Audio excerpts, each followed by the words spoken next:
يا دكتور خالد كيف احوالك؟ الله يكرمك يا اخي، كيف احوالك؟ الله يسلمك. اي الشباب دول كلهم كلمتهم، يعني بكره ان شاء الله بيكون السلام عليكم يا شخص. عليكم السلام، مرحب. موبايلك ده نوكيا ولا موبيتل؟ ها؟ الداهي شاله في يدك ده نوكيا ولا موبيتل؟ كيف يعني نوكيا ولا موبيتل دي؟ افهمها كيف يعني؟ يعني انا اشرح لك. اي المعنى انت من النوكيا ده شرح. لا انا من الشقيلات ما من النوكيا. لو سمحت بتكلم في التليفون. تليفونك ده ما من النواكي؟ لا من النواكي. لو سمحت انا بتكلم في التليفون، في زول معي في الخط. متلفن؟ ها؟ متلفن؟ لا بيتهوفن. لو سمحت بتكلم مع زول في التليفون، لو سمحت احترم المكالمه دي.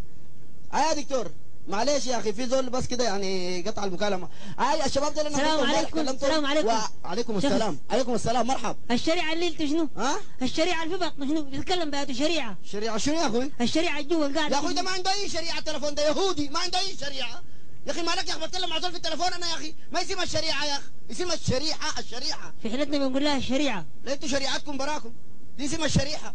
شنو ده يا اخي، جاي من هنا المرض ده يا اخي. معلش يا دكتور معلش. انا النغايم اللي فوق السياره، النغايم اللي وريني الغنايم الجوا. يا اخوي غنايم شنو يا اخي، ده موبايل ولا احد يا غنايم شنو يا اخي؟ يا اخي انا بتكلم مع زول في التليفون يا اخي. ما سالتك سؤال. تسالني منو انت يا اخي؟ الغنايم فوق شنو؟ غنايم شنو يا اخي؟ شغل لي غنايم سيره. يا اخوي ده اسم النغمات ما اسم الغنايم يا اخي، النغمات. مالك انت زول مرض كده يا اخي؟ الحله بنقول لها النغايم. لا يا اخوي دي ما النغايم، اسم النغمات يا اخي. بطل العواره دي يا اخي. العواره تشققك حتت. شنو ده يا اخي؟ شنو ده؟ ده صغير مرض يا اخي. معلش يا دكتور، لا بس واحد كده يعني في الشارع ما بعرفه يعني زول. اعمل لي سكول له العمي العطا، بس فرد سؤال، اعمل لي سكول له العمي العطا في ساعات قشره بيقف الكشكه. بيقف شنو؟ قف الكشكه. الكشكه دي شنو؟ جمع كشك.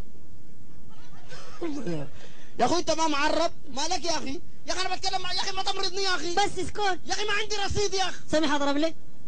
يا اخوانا البشر ده جاي من وين يا اخي؟ يا اخي ما تمرضني عليك الله يا اخي، يا اخي عليك ان احترم نفسك يا اخي، احترم المكالمه يا اخي، في ناس معي في الخط يا اخي، زول ضارب لي يا اخي استغاله يا اخي. بس خلاص فوق صورة نانسي عجلا افتح الاستديو، بس اخر سؤال، الاستديو نانسي لابسه طويل ولا قصير من ستره؟ نانسي لابسه كيف؟ يا اخوي نانسي من ستره، ستر معي انت يا اخي، ما تمرضني يا اخي، نانسي عجله مكالمات فارغه يا اخي، التليفونات دي معموله الكلام الفارغ ده يا اخي، نانسي عجله والكلام الفارغ بالصوف ده يا اخي، عملوا المكالمات والرسائل الخاصه يا اخي. انت خط ولا كري التليفون؟ يا اخي انا ما خط، انا بشاكك بالحله، انا بتاع ركشه، مالك ومالي يا اخي؟ بطاريتك بتقضيك كم؟ ما عندي بطاريه، جاري يرسل من الاداره لموبايلي طوالي، ما عندي اي بطاريه، يا اخي مالك يا اخي؟ ما افتح الاوضاع. ما عندي وضع يا اخي. شغل لي رنين. ما بشغل اي رنين. انت موبايل عندك بلوتوث؟ ما يا منو؟ موبايل انت ده، موبايل انت ده بريف. شغل لي الله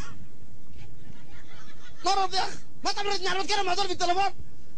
شغل لي الله يرى الله يرى يقوم لك في راسك ده، مالك انت يا اخي؟ ما تمرضني يا اخي. يا دكتور خالد اسمعني يا اخي، التليفون ده انا حدي له زول مرض في الشارع، بدي له كله بضرب لك من رقم جديد، ماشي السوداني عظيم يا اخي.